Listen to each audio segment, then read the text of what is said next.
Orestes, que amava Hermione, que amava Pirro, que amava Andrômaca, que amava Heitor, que já havia morrido na guerra de Troia. Andrômaca, de Racine.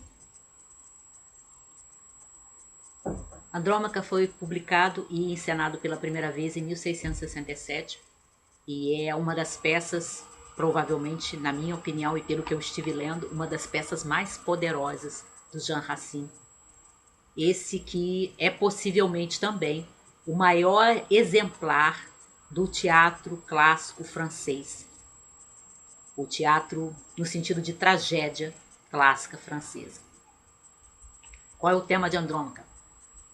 Ela se passa a ação logo depois da Guerra de Troia, em que os troianos foram derrotados pelos gregos, e em Epiro, cujo rei é o filho do Aquiles, o Pirro, se encontram alguns dos prisioneiros de guerra, como Andrômaca, viúva do Heitor, um dos heróis, né? Aliás, o principal herói de Troia, e que foi morto durante a guerra. Andrômaca está ali com seu filhinho, eles são escravos, né? Prisioneiros de guerra e escravos do rei Piro, de Epira.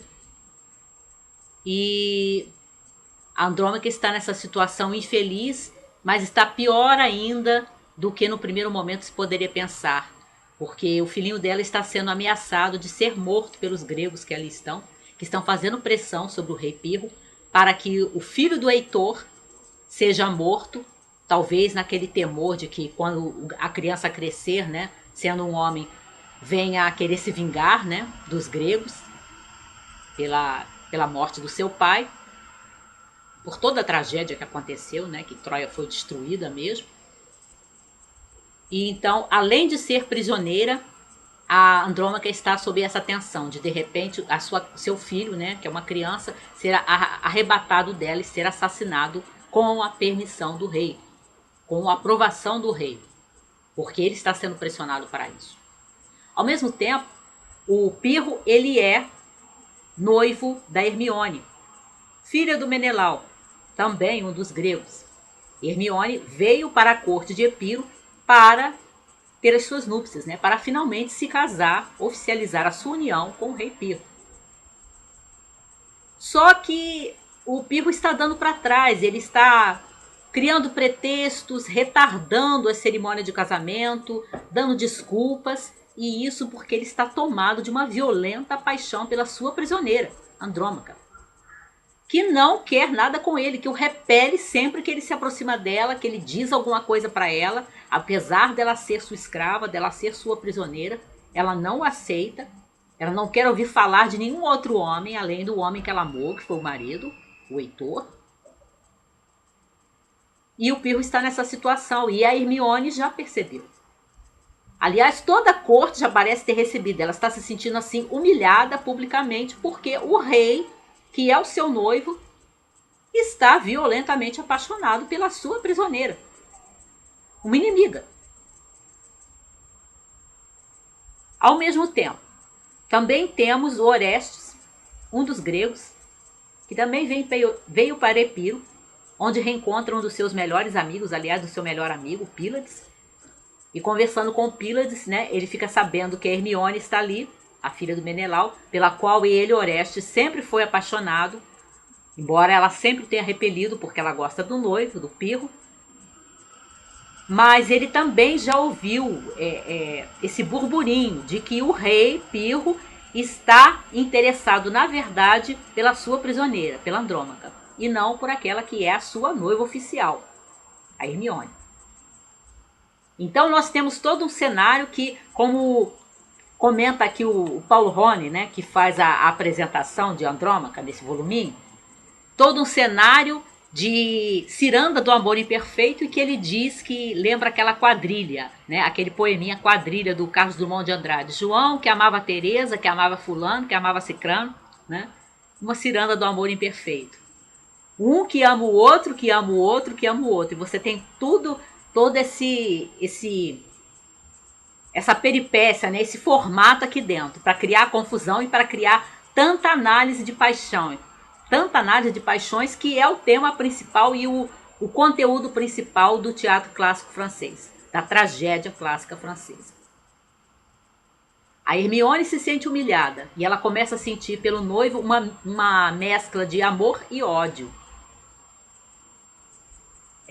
O Orestes se aproxima dela mais uma vez, esperando ser repelido, e aí houve uma palavra um pouco diferente da Hermione desta vez. A Andrômaca está sendo não tão sutilmente, chantageada pelo rei, porque já que ela não lhe dá atenção, ele vai fazer aquilo que os gregos querem, ou seja, vai entregar o filho dele, o filho dela, né? O filhinho que é do Heitor, a única lembrança que ela tem do marido agora, para os gregos matarem. E aí, por fim, debaixo dessa pressão toda, dessa tensão toda, dessa angústia, ela acaba aceitando se casar com o rei Pirro.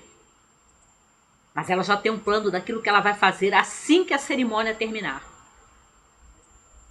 E a Hermione também tem um plano daquilo que deve acontecer assim que a cerimônia do casamento do Pirro com a sua rival terminar. O teatro clássico francês, que vigorou durante os séculos 17 e 18, ele é fruto de uma compreensão um tanto rígida das regras para a arte poética na poética de Aristóteles. Os teóricos franceses, eles interpretaram de uma maneira muito fechada, muito limitada, as regras de tempo, ação e lugar que estão na poética do Aristóteles, e aí isso tudo deu origem ao teatro clássico francês. E o que é esse teatro clássico francês? Quais são as suas regras? Você tem uma linguagem altamente elaborada, muito solene, metafórica, poética, altamente poética, em que não se usam palavras comuns, palavras vulgares, e muito menos palavras grosseiras. Você tem um único cenário onde a ação se passa, né? Você tem a descrição logo no início da peça, que se passa num espaçozinho dentro do palácio do Pirro em Epiro. E aí você vê todos os personagens que entram em cena, conversam ou monologam, saem.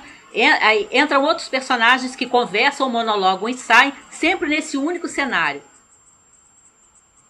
E você tem também uma espécie de proibição, dentro dessa compreensão rígida das regras de Aristóteles, em nome do bom tom, do bom gosto, em que você não tem nenhuma cena de violência e nenhum sangue aparecendo no palco.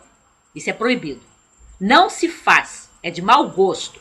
Então, os duelos, as mortes, os assassinatos, né, as brigas, suicídios, tudo isso até acontece no enredo das peças do teatro clássico francês, mas não aparecem no palco.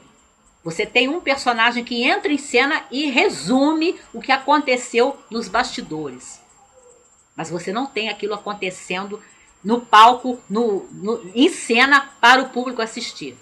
Não se mostram suicídios, não se mostram duelos, não se mostram nada que seja violento ou que tenha sangue. Tá? Isso está dentro do enredo, mas não aparece. E aí, quando você olha isso, em que praticamente todos os momentos movimentados da cena não estão diante do público, são contados, são resumidos para o público através de uma espécie de mensageiro que entra em cena e conta que fulano matou cicrano, e conta que Beltrana se suicidou, etc. O que você tem? Você tem peças que são quase estáticas, que tem muito pouca ação, que é muito fácil de ficar monótono. Mas o que faz o peso, o que dá força a esse teatro?